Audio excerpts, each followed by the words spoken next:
We're gonna see who mogs between Jon Erik Hexum and Matt Bomer.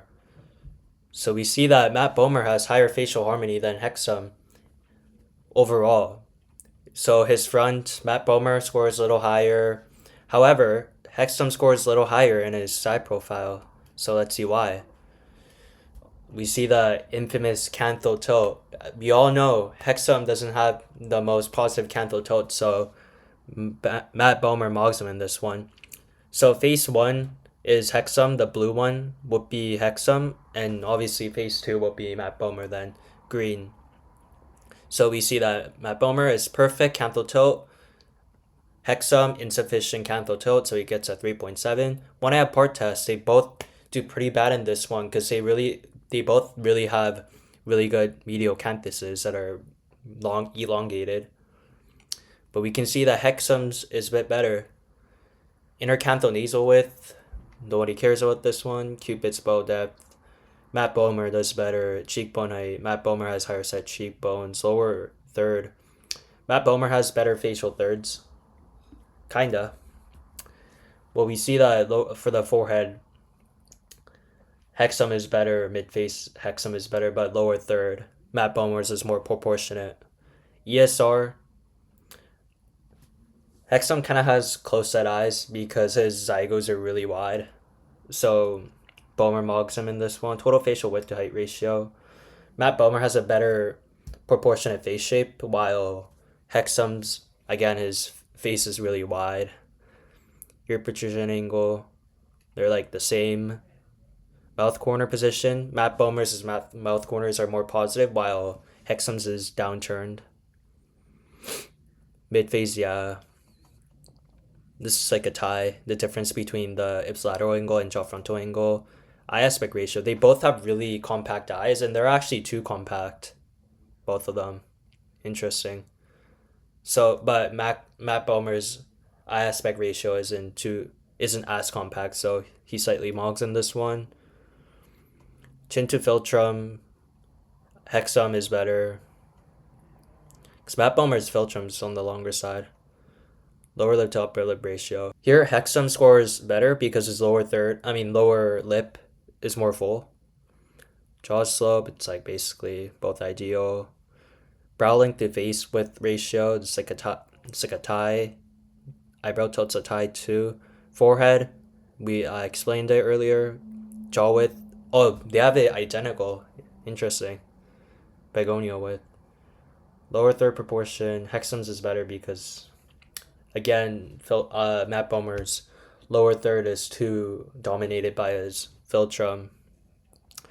So essentially, Matt Bomer's mouth should sit higher. Mouth width to nose width ratio. Matt Bomer's mouth to nose width ratio is feminized. FWHR, yeah, the philtrum being a little too long messes up Matt Bomer, while Hexum gets it perfect. Mid face ratio. Yeah, again, Matt Bomer's philtrum's a little too long, so that's why. This one's a tie. Neck width. Hexum has a thicker neck, and these are all a tie. Let's look at their sides. Submental, cervical angle. They both have good submental regions, but this is like a head position thing, so you see that nasal width to height ratio.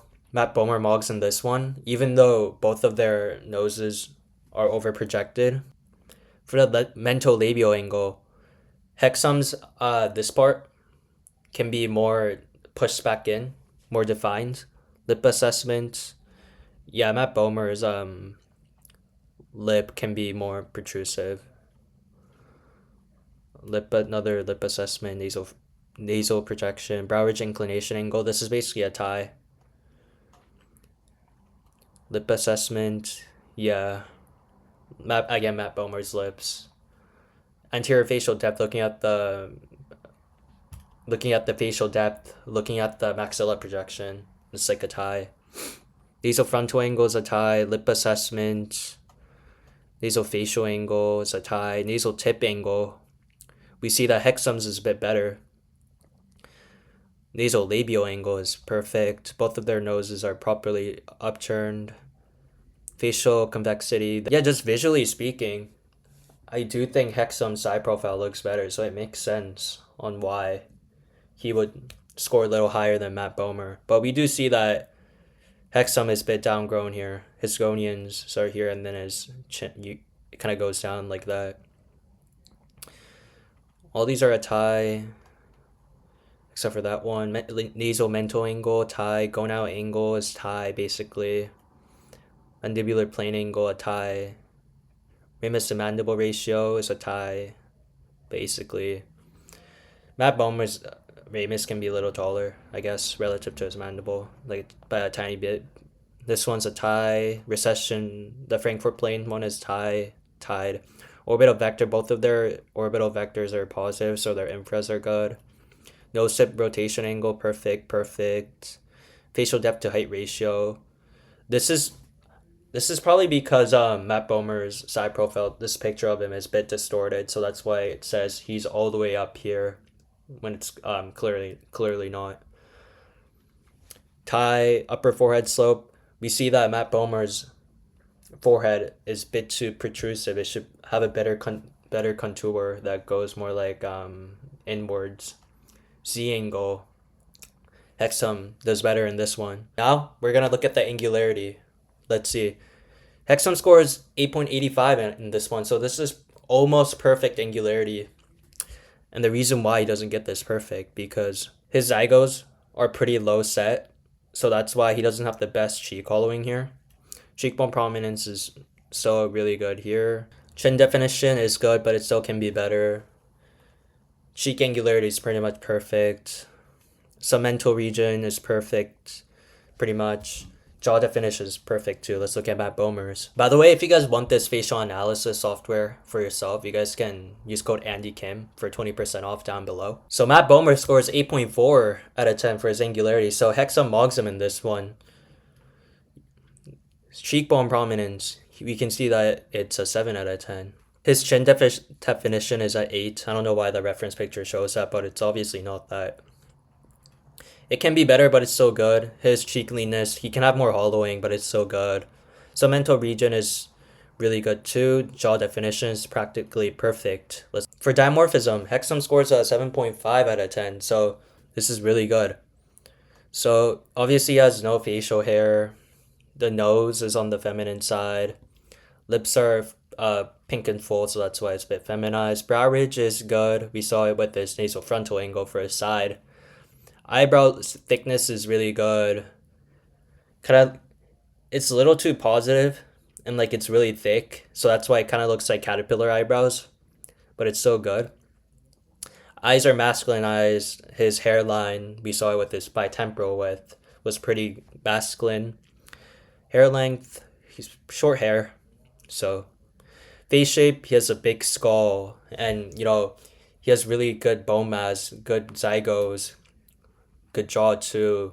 Everything about his face is pretty much masculine, so that's why he gets a 10 for the face shape.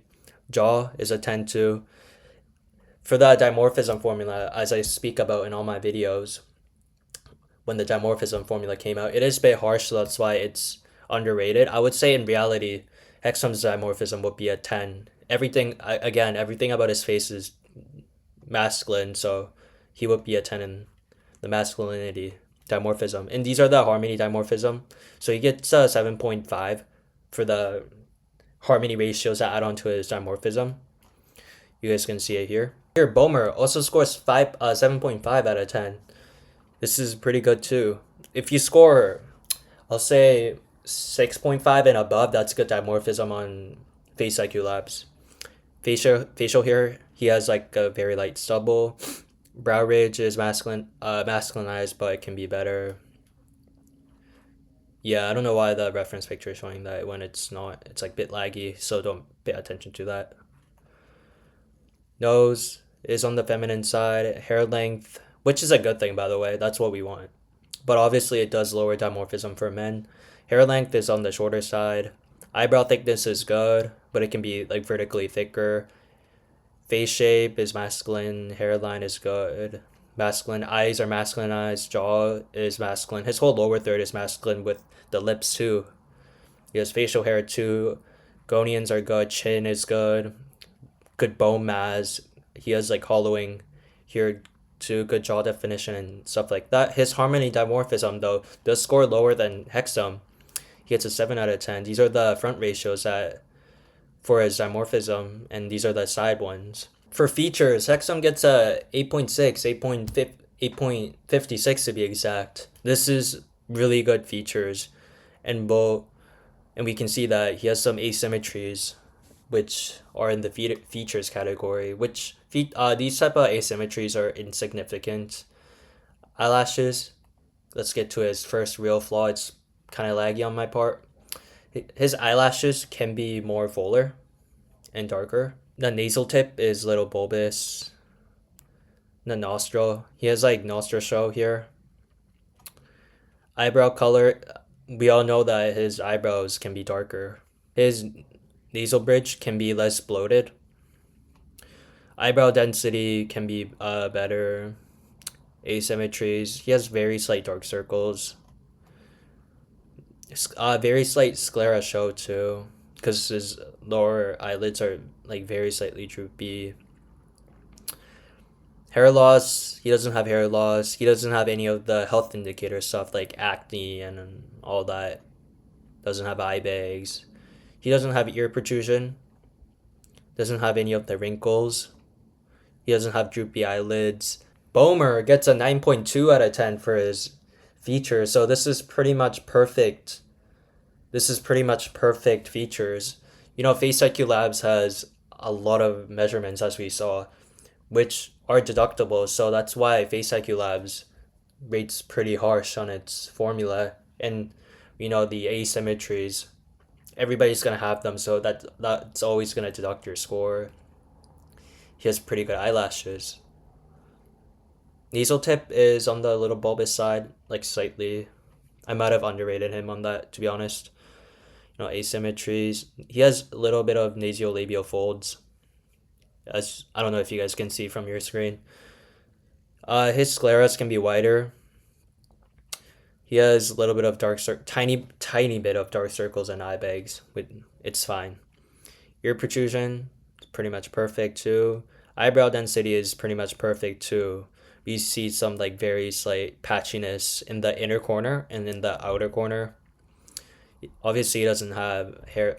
He has very slight hair loss, so he gets like a very tiny deduction for that. But here, he obviously doesn't have any of these skin issues. I'm sure we don't even have to go over it. He doesn't have sclera show. He doesn't have droopy eyelids. His upper eyelid exposure is very minimum. He doesn't have any upper eyelid exposure. It's perfect. Doesn't have nostril show. Doesn't have dry hair. Good eyebrow color too. Black. That's what we want. Let's look at the overall score now. What does Matt Bomer get? He gets a 8.23. So again, faceiq Labs is pretty harsh. So I see that the top faces get underrated. What the hell? All right, I see that the top faces are underrated. So if you're like a 8.23, you're pretty much Atom light. You're in the true Atom range. If you're 8 plus on faceiq Labs. Let's look at Jon Erik Hexum now. He gets a 8.15. They're basically identical in scores. The difference is only 0.08. So it's basically a tie, but technically Matt Bomer would mog Jon Erik Hexum in the two pictures that I used. Here's a scorecard. These are the scores that Hexum and Matt Bomer get. So we can see that Matt Bomer slightly mogs Jon Erik Hexum. Yeah, that was it for the video, guys. Who do you guys think mogs between Hexum or Bomer? Let me know. If you guys want this facial analysis software for yourself that I did for Hexum and Bomer here, you guys can use code AndyKim for 20% off down below.